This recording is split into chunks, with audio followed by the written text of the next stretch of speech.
Bonjour et bienvenue dans cette série de vidéos où l'on va découvrir comment le coaching peut vous permettre de concrétiser un projet qui vous est cher. Voilà, il se peut qu'aujourd'hui vous vous sentiez bloqué ou freiné dans vos projets de vie. Vous ressentez que vous n'arrivez pas à commencer, à faire un premier pas, ou bien vous n'arrivez pas à persévérer dans le changement. Il se peut aussi que vous ayez envie d'un changement, mais sans forcément savoir lequel. Vous vous sentez peut-être tellement pris dans votre quotidien et dans vos habitudes que vous n'êtes plus trop sûr de ce que vous voulez et de ce que vous pouvez faire. Donc vous allez certainement essayer de vous motiver, de faire des efforts, mais pour toujours finir par revenir à une routine où vous sentez que vous n'êtes pas épanoui, où vous vous ennuyez. Cette sensation d'essayer puis de se sentir bloqué, freiné par soi-même, par un manque de confiance, un manque de clarté, ou par l'extérieur, les proches, l'environnement de travail. Eh bien, tout cela peut générer de l'insatisfaction, de la frustration et parfois aussi de la résignation. Voilà, c'est une dynamique dans laquelle vous allez peut-être vous reconnaître et qui concerne beaucoup de monde, et pourtant, il est possible de sortir d'une routine de vie qui ne vous convient pas. Et pour cela, on n'a pas besoin de tout changer, mais simplement de clarifier ce qui est vraiment important pour soi et de voir les ressources qui sont déjà disponibles en soi.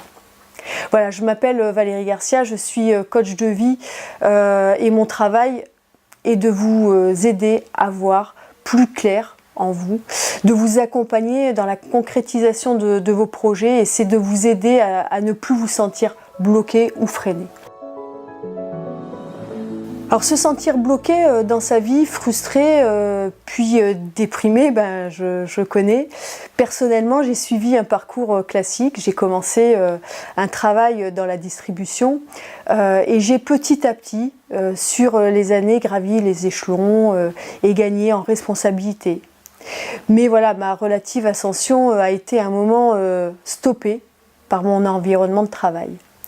Un milieu d'hommes qui doutait qu'une femme puisse prendre des décisions et faire un métier qu'il considérait un métier d'homme.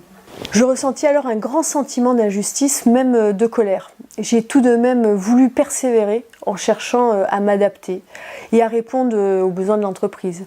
Malgré mes efforts, j'étais en face d'une impasse. Je ne savais plus vraiment si c'était moi qui n'était plus en adéquation avec l'entreprise, ou si c'était la culture de cette entreprise qui bloquait mon évolution. Ma confiance en moi a pris un coup et je me suis sentie perdue. Je n'étais plus trop sûre de ce que je voulais persévérer, arrêter, changer d'orientation professionnelle. Bref, cette confusion a créé du stress et a entamé mon moral. Moi qui auparavant étais pleine d'entrain pour mon travail, je me suis retrouvée à ne plus avoir envie de travailler. Je me suis mise en retrait. Je ne recherchais plus à satisfaire mes clients, ni même les attentes professionnelles de mon patron. J'ai en quelque sorte arrêté de lutter. Je ne vous cache pas que cette période était bien difficile. Je n'arrivais plus à me projeter, mais l'avantage de cette mise en retrait qui a duré un bon mois, voire un petit peu plus, c'est de me donner du répit. Et durant cette période, j'ai eu une prise de conscience, j'ai réalisé qu'il n'y avait que moi qui pouvait me sortir de cet engrenage. Le point de vue de mon patron, de mon entreprise, n'était pas une vérité immuable. Je ne pouvais plus me laisser affecter à tel point par leurs croyances. Et pour cela, je devais trouver de l'énergie, de la confiance en moi et de la croyance en moi. Et ça, je me sentais prête à le faire. Et je l'ai fait. Cette expérience a été la première qui a créé un déclic chez moi. Et je ne pouvais plus continuer à aller à l'encontre de ce que je ressentais. Quelques années plus tard, j'avais un bon salaire, 20 ans d'ancienneté et d'investissement professionnel dans cette entreprise et j'avais évolué professionnellement. Et je continuais à me questionner sur mes ressentis. C'est alors que j'ai décidé de quitter mon emploi. Ayant pris conscience de l'impact des croyances, des limites que l'on s'impose à soi-même et que on laisse les autres nous imposer. J'ai voulu en savoir plus long sur l'aspect de la nature humaine et c'est ainsi que j'ai découvert le coaching. Je me suis alors formée à des techniques comme la PNL et l'hypnose pour aider les personnes à se libérer des blocages qu'elles s'imposent. Cela fait maintenant plus de 6 ans que j'ai le plaisir d'accompagner chaque année des dizaines, des centaines de personnes dans la clarification et l'accomplissement de leurs projets. Je repense à un cadre souhaitant obtenir un poste intéressant dans la communication.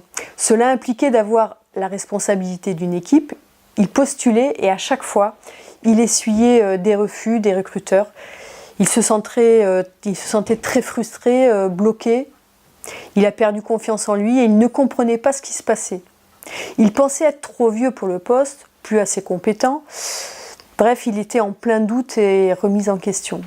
Après avoir travaillé ensemble, il a gagné en assurance car il a pu décaler son regard sur le préjugé qu'il avait sur ce poste. Cela lui a permis de se sentir en phase entre qui il est et ce qu'il voulait devenir. En effet, il avait une perception très négative de ce que devait incarner ce poste de manager. En bref, il avait peur de ce qu'il devait devenir. Pour lui, être un manager était être un général en chef.